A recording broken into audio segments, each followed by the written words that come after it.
हमारे home minister गृह मंत्री आदरणीय अमित भाई शाह, मंच पर उपस्थित हमारे सभी साथी और उपस्थित सभी पत्रकार मित्रों, सबसे पहले मैं आप सभी का इस संकल्प पत्र विमोचन में बहुत बहुत स्वागत करता हूं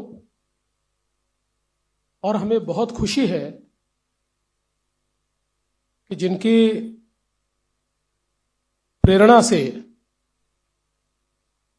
इस पूरे भारत में हम लोग काम करते हैं, ऐसे हमारे प्रधानमंत्री माननीय नरेंद्र मोदी जी, इनके संकल्पों को महाराष्ट्र में यथार्थ में लाने का काम इस संकल्प पत्र के माध्यम से हो रहा है और भारत में हम सभी को जो ऊर्जा देते हैं, लड़ने की ताकत देते हैं और सामने खड़े रहकर हमारे साथ जो हमेशा युद्ध में आगे होते हैं, ऐसे आदरणीय गृह मंत्री अमित भाई शाह जी के हाथों से ये संकल्प पत्र का विमोचन हो रहा है। हे संकल्प पत्र म्हणजे विकसित भारताकरता विकसित महाराष्ट्र तयार करण्याचा रोडमॅप आहे। मी आपल्याला आठवण करून देतो, 2014 साली आम्ही एक संकल्प पत्र जारी केलं होतं आणि 2019च्या निवडणुकीला सामोरं जाताना त्या संकल्प पत्रातल्या कुठल्या कुठल्या गोष्टी आम्ही पूर्ण केल्या या संदर्भात एक रिपोर्ट कार्ड देखील दिलं होतं। त्यामुळे भारतीय जनता पार्टी करता किंवा महायुती करता संकल्प पत्र म्हणजे केवळ कागदाचं डॉक्युमेंट नाहीये, तर त्या दिशेने पूर्ण ताकदीने काम करण्याकरता एक अतिशय पवित्र अशा प्रकारचं हे डॉक्युमेंट आहे। आणि मला याची कल्पना आहे,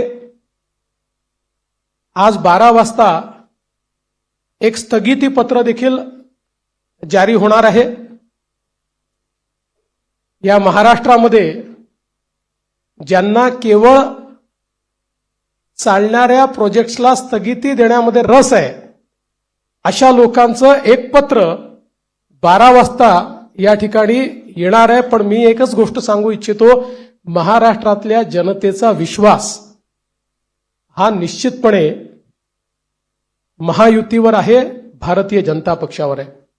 आजचं जे संकल्प पत्र आहे याच्यामध्ये अनेक गोष्टी आहेत, पण ज्या 25 गोष्टी आम्ही हायलाइट केलेल्या आहेत, या 25 गोष्टींमध्ये 10 गोष्टी, आमचे पहिले 10 मुद्दे हे जो आम्ही महायुतीचा 10 कलमी कार्यक्रम म्हणून घोषित केला, तेच 10 मुद्दे आमचे असणार आहेत। याच्यामध्ये लाडक्या बहिणींना पुढच्या काळामध्ये 1500च्या ऐवजी 2100 रुपये देण्याचा आमचा संकल्प आहे।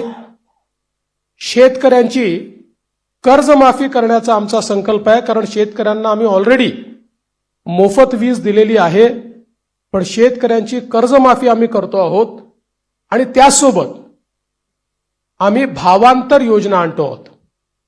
म्हणजे हमी भावापेक्षा जर कमी भावामध्ये मार्केटची खरेदी सुरू झाली तर हमी भावाने खरेदी तर करूच, पण ज्या ठिकाणी हमी भावाने खरेदी होणार नाही त्या ठिकाणी भावांतर योजना राबवून जो काही मधला डिफरन्स आहे तो थेट शेतकऱ्याच्या खात्यामध्ये टाकण्याचा निर्णय आम्ही घेतलेला आहे। आणि हे आम्ही मागच्या वर्षी देखील करून दाखवलं। आपल्याला कल्पना आहे की आंतरराष्ट्रीय बाजारपेठेमुळे कापूस आणि सोयाबीनचे भाव पडल्यानंतर आम्ही लोकसभेपूर्वी निर्णय घेतला होता की भावांतर योजनेतून आम्ही पैसे देऊ। आचारसंहिता संपल्याबरोबर ते पैसे थेट शेतकऱ्यांच्या खात्यामध्ये आम्ही दिले आहेत।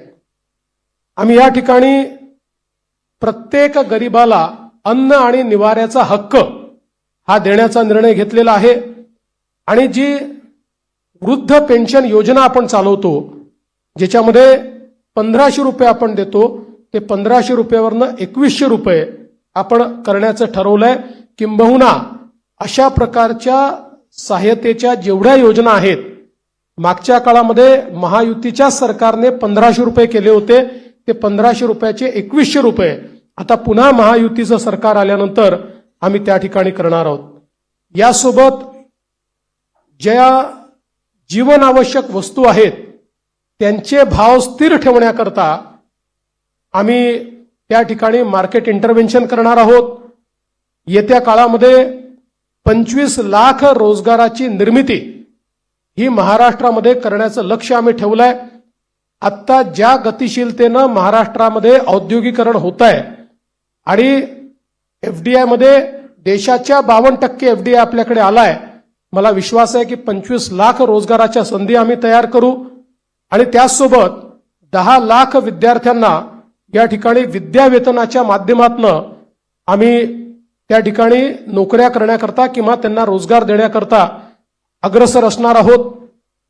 दुसरं, मागच्या 2.5 वर्षामध्ये आम्ही सरकारी नोकऱ्यांवरचा सगळा निर्बंध हटवून जवळपास 1 लाख पेक्षा जास्त, आम्ही 75,000 घोषणा केली होती, पण 1 लाख पेक्षा जास्त नोकऱ्या या सरकारी क्षेत्रामध्ये त्या ठिकाणी दिलेल्या आहेत.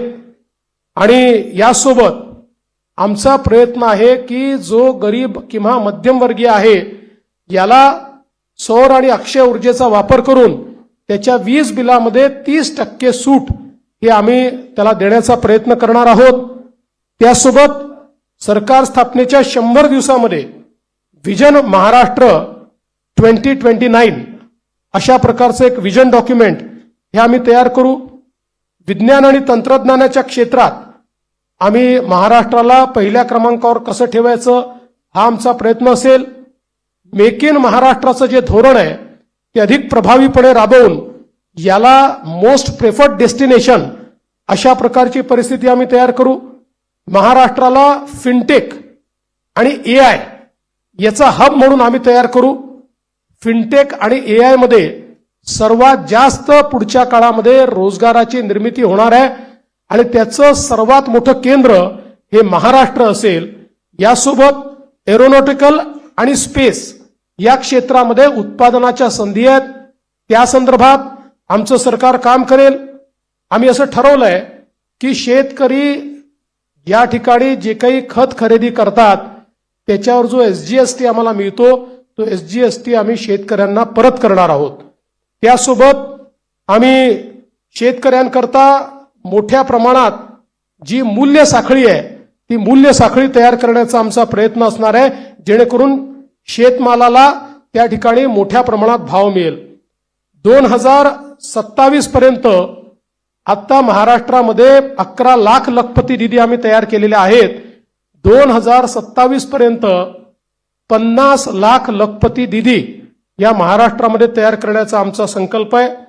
अक्षय अन्न योजना ही गरिबांकरता सुरू करण्याचा आमचा संकल्प आहे.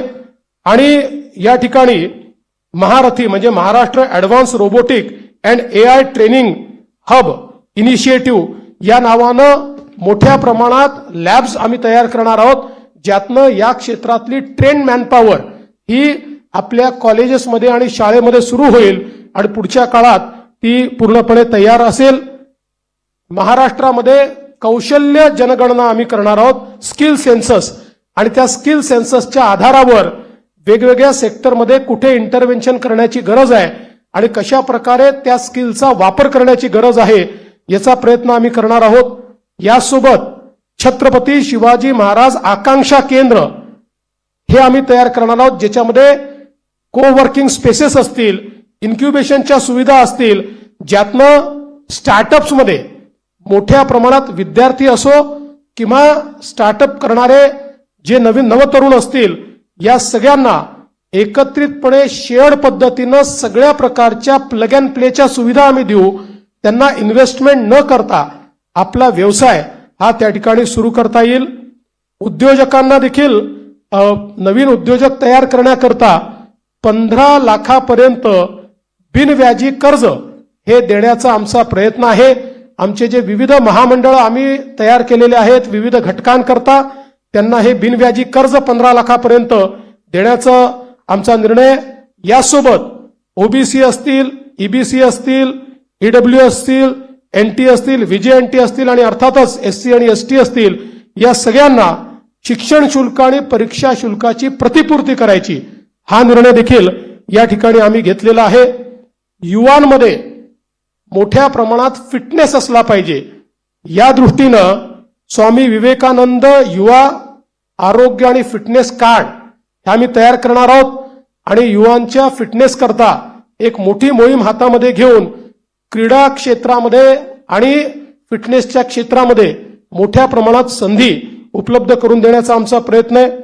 गडकिल्ल्यांच्या विकासाकरता प्राधिकरण हे तयार करण्याचा आमचा मानस आहे. मागच्या काळात काही गडकिल्ल्यांकरता आपण केला पण सर्व गडकिल्ल्यांचं संवर्धन करणारं एक प्राधिकरण हे या ठिकाणी आम्ही तयार करणार आहोत आणि ज्येष्ठ नागरिकांना प्राधान्य देण्याच्या दृष्टीनं एक ज्येष्ठ नागरिकांसाठी विविध सेवा देणारं धोरण. आज आपल्याकडे आपण अनेक सेवा देतो पण त्या सगळ्या ज्या सेवा आहेत या सेवांचं एक एकत्रित धोरण हे तयार करण्याचा आमचा प्रयत्न आहे. एकूणच जर आपण विचार केला तर प्रधानमंत्री महोदयांनी आपल्याला जो काही संदेश या ठिकाणी दिलाय की गरीब, शेतकरी, महिला आणि युवा हे जे 4 घटक आहेत जे विकसित भारत तयार करणार आहेत या 4 घटकांना समोर ठेवून आणि त्यांच्यासोबत सिनियर सिटीजन्सला सोबत ठेवून सर्व जाती धर्माचे लोक हे या ठिकाणी आमच्या योजनांमुळे लाभान्वित होतील अशा प्रकारचं एक संकल्पपत्र तयार केलंय.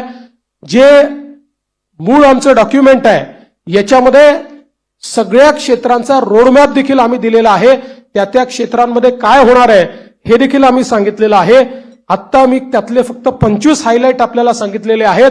आपण जर आमचं पूर्ण डॉक्युमेंट वाचलं तर याच्यामध्ये कुठलंही क्षेत्र सुटलेलं नाही.